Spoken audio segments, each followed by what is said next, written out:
Guk asmoa badaukagu diputazioakin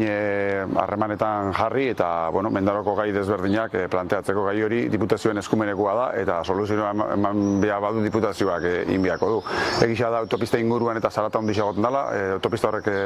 trafiko ondisa soportatzen du eta inguruan bizidianak hori kutsadura akustiko ondisa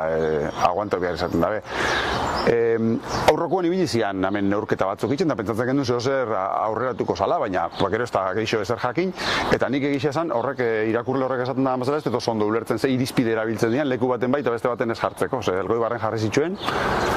hemen antzerako zalatia da, igual nukleo txikixo bada, baina Ibarren ere leku batzutan jarri izango zen, eta nik ez dakit ze irizpide erabiltzen dian, orduan hori bai da planteatu beharreko gai bat eta ia ze soluzio topatzen jako.